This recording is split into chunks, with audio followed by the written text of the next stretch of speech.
On the news, police rearrest 9 fleeing from Jos prison attack.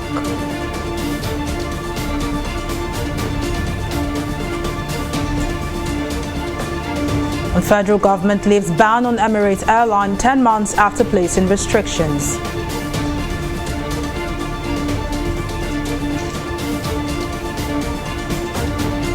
And NCDC raises alarm over new COVID-19 variant, urges citizens to get vaccinated.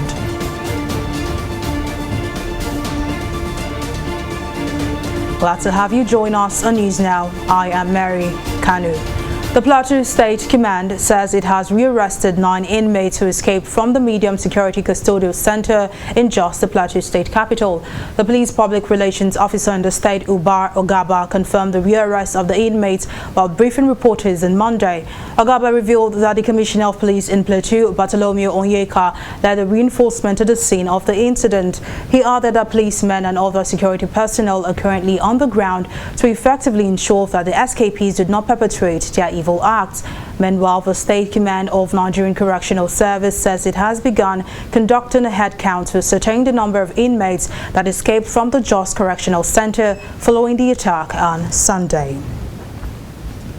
And the federal government says it has lifted the restriction placed on Emirates Airlines after negotiations it has described as unconditional. The decision comes 10 months after the diplomatic discussions around COVID-19 travel requirements on Nigerian passengers. The Nigerian government had previously barred Emirates from flying into Nigeria over unjust policies on Nigerians as regards COVID-19 protocols by the UAE. Our correspondent Folashade Oguride tells us more in this report. From travel bans to hike in price of jet fuel, the aviation sector suffered severe economic losses, all thanks to the impacts of COVID-19. But the recent decision by the federal government to lift the ban is placed on Emirates Airline is a nod to the sector's gradual recovery. Speaking at a joint press briefing, the Minister of Aviation, Hadi Sirika, disclosed that the agreement between both countries came to be with no conditions. Of the nature of the agreement and the lifting of the ban, its nature, I would say, is unconditional. All of those things that were put in place that made us to disagree have been removed, and therefore it is with no conditions. In fact, it made things better, which Dr. Mutal may expatiate. While government says the earlier ban on Emirates Airline was implemented to protect Nigerians, the Minister of Foreign Affairs, Geoffrey Oyema, said the federal government understands the move by other countries to protect her citizens from COVID-19 virus. He, however, re-emphasized the importance of creating a balance in bilateral relations. The United Arab Emirates, also protecting its citizens, put in place certain protocols. And you will recall that we had also similar situations with other countries, in the past. So we had to negotiate through those, those protocols to get to a position that we felt we had a balance of interests. And we're really happy that we're now able to announce that the suspension on the Emirates Airlines we're now able to lift that. On his part, the National Incidents Manager of the Presidential Steering Committee on COVID-19, Mukhtar Mohammed, termed as appreciable the efforts by both parties to find a lasting solution to the disagreement. I would like to thank the authorities of the UAE and the diplomatic channels that have been explored to make sure that we have reached this very amicable and very fruitful conclusion. In the end, I think all of us are winners. The relief which follows the lifted ban on Emirates Airline might be short-lived. This comes as the World Health Organization recently announced a new and perhaps deadly COVID-19 strain, Omicron, which has triggered countries and airlines alike to close entry to foreigners. Folashade Ogurinde, TV360 News. And the Senate Committee on Appropriations has resolved to be properly briefed on a number of details ahead of the planned official launch of the Nigerian carrier in Nigeria. The chairman of the committee, Jibrin Barao, as well as his vice, Stella Odua, said it has become absolutely necessary to have a session with the aviation minister, Hadi Sirika, to get a clearer picture of how the country is likely to profit from the new national air carrier in order to avoid the pitfalls of others before it. Airports are part of those structures that are needed to drive good development. I think we should support any state government, or even local government that has the wherewithal to set up an airport. So to say that state government shouldn't have developed these airports they have so far developed, I think to me is not the best way to describe the situation. So I think we should commend state governments that have been able to construct airports. And I think the way forward would be for us to have the minister do disclosure for us. For instance, there are processes and procedure when you're going IPO. And so the equity, who has the wet equity? Nigeria should have sweat equity because it's their market. And so that should be, and who allocates, hang on please, sweat equity, they don't pay for it, that's what is due them. And who allocates the percentage for that sweat equity and so on. So I think I agree with my chairman, let's not do that here. Meanwhile, the Senate Committee on Appropriation has approved the construction of 8 airstrips as part of capital projects captured in the 2022 budget. Chairman Senate Committee on Aviation Smart Adeyemi disclosed this to newsmen after the Appropriation Committee ended its budget defense session for standing committees of the Senate. You don't have to get $1 billion or $2 billion to construct an airstrip. No, it doesn't work that way. In many nations of the world that I've visited, airstrip are just a landing facility that is basically important. That's the most important aspect of whether the airport is serving a big terminal of 10 billion or a terminal of 100,000. What matters is how good is the landing facility. So if you have a good runway for airstrip, it may not be able to accommodate a Boeing series, but it could accommodate a shuttle flight of 50 passengers. And I think that's what we need in Nigeria. The Senate Committee on Finance has said there is no provision for monthly 5,000 naira transport grant to 40 million poor Nigerians in the 2022 budget currently being considered by the National Assembly. The Minister of Finance, Budget and National Planning, Zainab Ahmed, had said the federal government plans to remove fuel subsidy mid-next year, and the transport allowance was to cushion its potential negative impact on the most vulnerable Nigerians. But the Chairman, Senate Committee on Finance, Adeola Solomon, said the 2022 budget proposal contains a fuel subsidy but no provision for the proposed 5,000 naira transport grant, which amounts to 2.4 trillion naira annually. This budget we are considering contains subsidy, and if we are passing a budget already that have subsidy already contained in the document, we cannot speak because that is the document that is currently before us. And for this, you have said yes.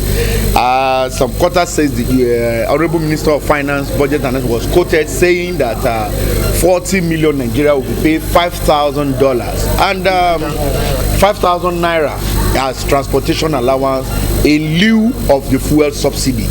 I don't want to go into these details for now. I believe that if such proposal is to come to pass, a document to that effect must be sent to the National Assembly for us to see how possible, how visible, if this is, and how do we identify these 40 million Nigerians that are going to benefit from this process. There are still a lot of issues to be deliberated upon and looked into if eventually this will come to pass. And how do we raise this money to pay these 40 million Nigerians, because I know that even at the subsidy or revenue being raised are money that are coming in from this so-called oil and other sources of revenue to the federal government. So how do we? This is not provided for already in the budget as we have.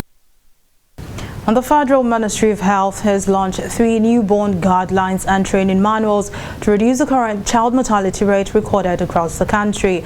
This was made known by the Minister of Health, Osagi Ehanire, during the commemoration of this year's World Prematurity Day in collaboration with Save the Child International in Abuja.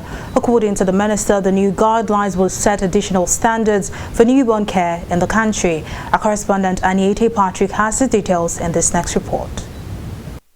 According to the WHO ranking, Nigeria is ranked 3rd in the list of countries with the largest number of preterm births in the world, right behind India and China. To address this, the federal government, in collaboration with non-governmental organization Save the Children International, has launched new guidelines and a training manual for newborn health at the commemoration of this year's World Prematurity Day. Calling for careful implementation of the guidelines, Minister of Health Osagi Ehanire says the contents will help reduce the rate of high neonatal mortality in the country. Number 1, the kangaroo mother care operational guidelines. Number 2, the national guideline for basic newborn care. Number 3, the national guideline for comprehensive newborn care. Now, these guidelines will set additional standards for newborn care in Nigeria. It is my hope that careful implementation of the content of these guidelines will help in no small way to reduce the current high neonatal mortality recorded in Nigeria. Head of Health and Nutrition of the Save the Children initiative lauded the Ministry of Health and other partners for the launch of the guidelines, adding that the step signifies a clear roadmap to what Nigeria has to do as a country. We have seen the work that has been done since, and we're very proud to be part of the group that has supported this. There's, as mentioned, there are policies, there are guidelines, and there are tools that are supporting the delivery of services and will hopefully make a big impact in the death of these newborns. On his part, the World Health Organization's representative in Nigeria, Dr. Walter Kazadi, explained that the launched documents have identified cost-effective interventions to save newborns. He also reaffirmed WHO's commitment to continue working with the government at all levels to ensure safety of newborns. Even without additional risk of a global pandemic, preterm babies are among the most vulnerable patients worldwide. And as studies have shown time and time again, they need their parents by their side. Healthcare systems are encouraged to balance the need of babies born too soon, too small, or too sick, and their families with the requirement to keep hospitals running and the staff safe during pandemic. The World Prematurity Day is observed every November 17th of the year to help create awareness and show love to parents and the newborns. This year's event is themed Zero Separation Act Now, which is aimed at improving immediate skin-to-skin contact between the newborn and parents. Aniete Patrick, TV360, Abuja. And Lagos State Governor Babajide Sanwo-Olu has reiterated the commitment of his administration to completely stamp out rape and other forms of sexual and gender-based violence in the state. Speaking during the second community sensitization program for non-governmental organizations and political groups, Sanwo-Olu said that various initiatives have been put in place, including strengthening of institutions to end the menace in the state. Sanwo-Olu further disclosed the state government has launched an intervention fund which now ensures survivors of sexual violence are able to access immediate medical attention at all primary health centers, general hospitals and designated private hospitals at no cost. Well, we'll take a break here, but still to come, Quadri Arena crashes out in 2021 World Table Tennis Champions quarter-finals. Details of this story and more right after this break.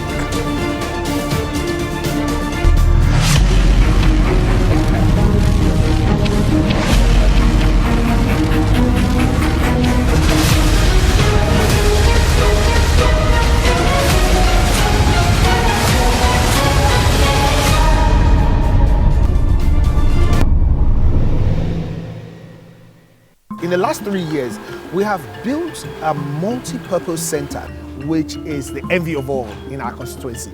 And I can tell you that the people who are living there are already enjoying it. Guy, do you think what this man just said is true? See, I seriously doubt. I'm sure it's one of those their silly lies. And wait, do you know there's a way to find out if these things he's saying is true or not? This is the Construct app. It gives people like us a sure way to track implementation of constituency projects. It gives valid and verified information on location of projects, amounts allocated, amount funded, the level of job done, and even the profiles of concerned legislators. You and I can post directly on this app. Are you serious? This is the Go-To app if you want to know how our Commonwealth is being expanded by the government. Wow. Let's even see if what this man said is true. Show me. The Construct app is developed by Other People Nigeria with support from USAID and is available on both Google Play Store and Apple Store. And it's true. Of course, I told you. Opinions are free, facts are sacred, but truth is universal. How, in practical terms, can we, for instance, de-escalate the tension? President must see himself as the President of the Federal Republic. We know where the enemy is. 3 places. The Lake Chad Basin, the border area between Nigeria and Cameroon, and then the Sambisa Forest. On TV360, we give you a complete dose of everything. Opinion, facts, and undiluted truth. I hardly believe what politicians are saying in this part of the world. A new Nigeria is possible, a future is possible. We delve into the issues, dissect it so that you can understand it. Use it to take action. I don't think there's any need for any governor to look for grant for ranching. TV360, dissecting the issues.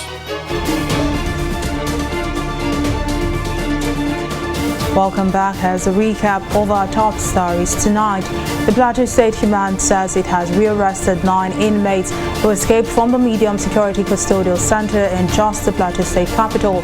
The police public relations officer in the state, Uba Ogaba, confirmed the rearrest of the inmates while briefing reporters on Monday.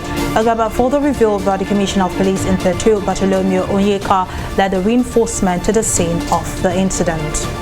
We also told you that the federal government says it has lifted the restriction placed on Emirates Airlines after negotiations it has described as unconditional. The decision comes 10 months after the diplomatic discussions around COVID-19 travel requirements on Nigerian passengers. The Nigerian government had previously barred Emirates from flying into Nigeria over unjust policies on Nigerians as regards COVID-19 protocols by the UAE. Well, in case you missed any of our news bulletin or for more updates, to log on to our website on www.tv360nigeria.com. You can also follow us on our social media platforms on Twitter, Instagram, YouTube and Google Plus at TV360 Nigeria. On Facebook, we're at TV360 Online.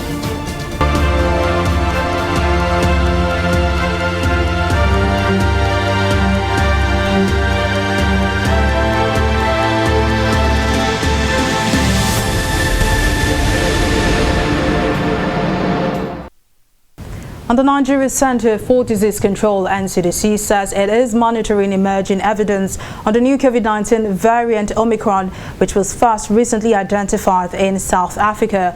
The new variant is considered highly transmissible and has already triggered a new wave of travel restrictions targeted at countries in Southern Africa.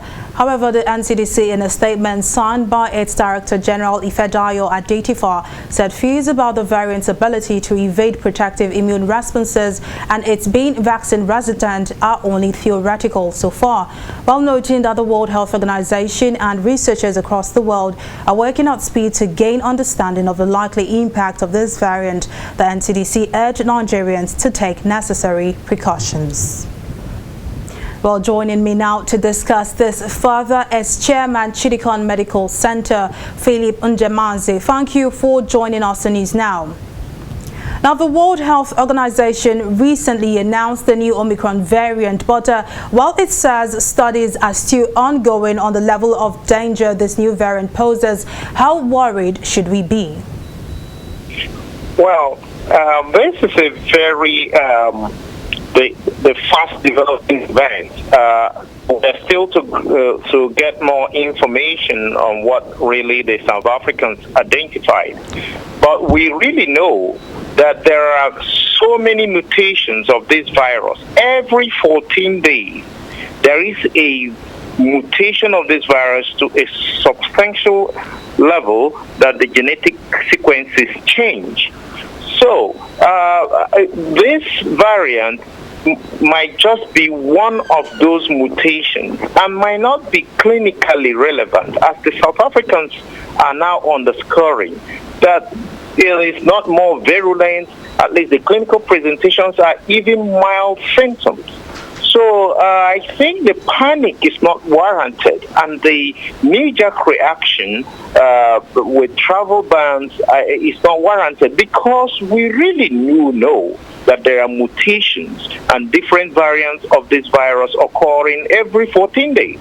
And there are many of them. And I think maybe the South Africans, is just unfortunate, might have prematurely reported theirs, and that triggered all this panic. And I really believe, from what they are really saying right now, that there is no cause for worry to the extent people are panicking around the world. All right, now just briefly before we let you go, the need for herd immunity has become even more vocal than ever before. Are you concerned that the virus continues to mutate despite global vaccination effort?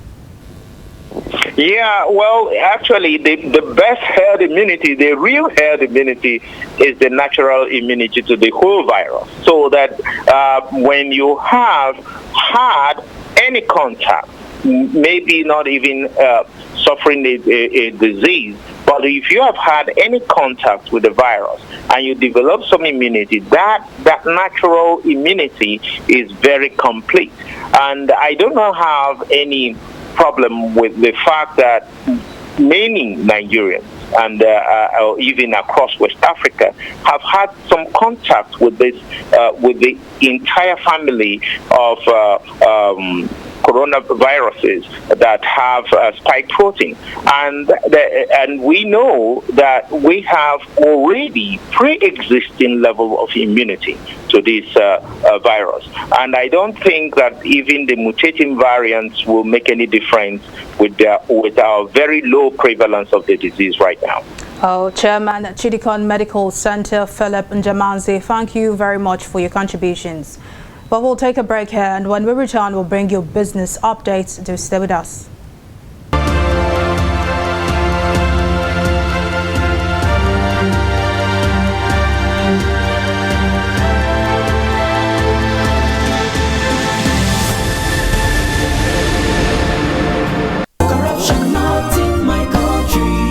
Hello? Yeah, I found your wallet in front of a supermarket. Meet me at Apple Junction. Yes, I'll be waiting for you. Now we find out. Two of us. Thank you very much, officer.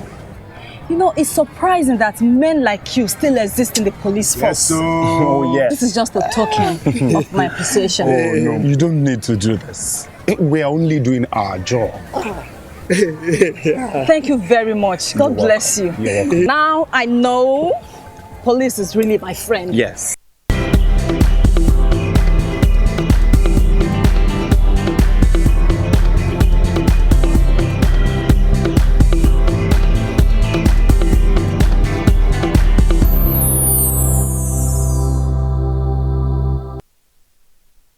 We're glad to have you back. Up next is business news and stock market review with Abisola Adebayo. Over to you, Abisola. Thank you very much, Mary. Welcome to Business News. As the federal government intensifies efforts to build a more resilient and competitive economy, the private sector's strong partnership has been identified as the key component which will drive the success of Nigeria's new National Development Plan.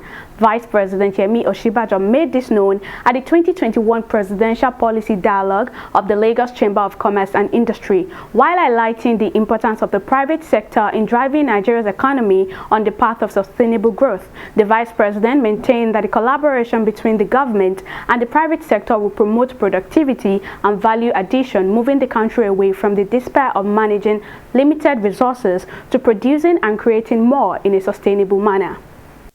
The new development plan envisages an investment commitment in the order of about 348 trillion naira over the planned period. That's over the 5-year period.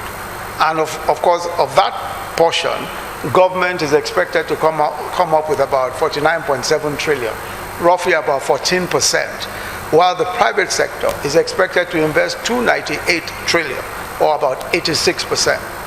So the success of the plan depends greatly on a strong partnership between the public and private sectors, because we realize that if the private sector is not able to come up with its own part of the deal, obviously the plan itself fails.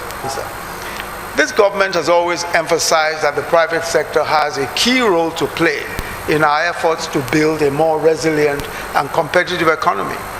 Private companies are engaged in design, construction, logistics, and the financial components of national infrastructural projects. So just as we are fully conscious that good infrastructure is vital to enable the private sector to be efficient and competitive, we also see their role in all of the developments of infrastructure and in all the key areas of the economy. Governor of the Central Bank of Nigeria, Godwin Emefiele, says the Apex Monetary Authority will ensure that the right things are done regarding the shareholding tussle at First Bank of Nigeria. Emefiele, while expressing delight over investors' interest in First Bank shares, added that the bank is a big part of the Nigerian banking system. The CBN boss, however, clarified that one person cannot own First Bank and the major shareholders should see themselves as representatives of other shareholders. 6 years ago, when CBN started its program of looking at the bank to reposition, let's not forget, First Bank remains the oldest bank in Nigeria, 1894. It is I use the word, strong, aggressively, domestically important bank in Nigeria. If anything happens to First Bank, it means something has happened to the Nigerian banking system. And that is why we're taking our guidance about how to get the bank back afoot very seriously. 6 years ago, like I said, because of the build-up, an aggressive build-up of non-performing loans on the books of First Bank, the share price of First Bank was about 2 naira per share. We took it on, right? Everybody was running away from the shares of First Bank. Because we have cleaned the balance sheet now, the NPLs have dropped aggressively. People are seeing that this money-making machine, First Bank, is back again on the race for profitability. They are now competing for the shares of First Bank. Why should I quarrel that people are competing for the shares of First Bank, which 6 years ago was 2 naira, and they were running away from it? And today, the shares of First Bank, and the last time I looked at it, was 11 naira 55 kobo during the weekend. I'm happy to see that they are competing for the shares. But of course, they should all know First Bank is so big that not one person can say he owns First Bank. We take a break here and return with a review of the stock market.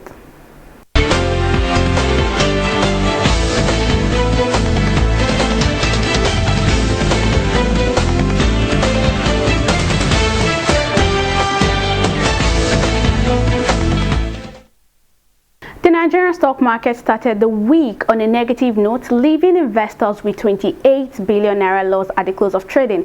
Basically, on Monday, the all-share index dipped further by 0.09% to peg the all-share index at 43,270 basis points. This percentage also pegged the equities market capitalization at 22.578 trillion naira. A breakdown of today's price movement chart shows that UPDC and UPDC Real Estate Agent led the losers list. They recorded a combined 63 kobo at the end of trading. On the flip side, that was our gainers list today. Banking stocks, ICO and Living Trust led the gainers counter with a combined 13 kobo increase. In all, investors sold 213 million units of shares worth over 2 billion naira, exchanging hands in 4,105 deals, indicating an 8% decline in deals when compared to the previous trading trading session. Our global market, that's the FTSE, the Dow Jones and the Nikkei, London's FTSE bounced back from its worst session in more than a year to rise on Monday as investors kept a wary eye on the newly detected Omicron coronavirus variant, and BT Group jumped following a report of takeover interest. In the same vein, the Dow Jones briefly rallied on Monday as major stocks indexes rebounded from the stock market sell-off from previous session that was fueled by concerns over the newly identified Omicron coronavirus variant. Major shares in Asia Pacific largely fell on Monday as investors continue to monitor development surrounding the newly discovered variant. That's all on Stock Market Review. Over to Mary for the rest of the news. Well, thank you for that update, Bisola. And on the global scene, at least 22 people have been killed in an attack on a camp for displaced people in Ituri province in Eastern Democratic Republic of Congo. The attack has been blamed on the armed group Cooperative for the Development of the Congo, CODECO, who is said to have opened fire on the camp. This new attack comes after a week when the same camp was attacked, leaving 29 people dead. Ituri and neighboring North Kivu have been under a state of siege since May 6, a measure to combat armed groups, including CODECO and the allied democratic forces. And in sports, Nigeria's Quadri Aruna has been eliminated in the quarterfinals of the 2021 World Table Tennis Championships in Houston, USA. In Sunday's last 8 fixture against Swedish Truls Muroga, Aruna lost 4 sets to 2 to exit the tournament. Despite his exit from the competition, Aruna made history as he became the first player from Africa to get to the round of 16 and quarterfinals of the World Table Tennis Championships. Well, that's all on our bulletin. Many thanks for watching. I am Mary Kanu. Bye for now.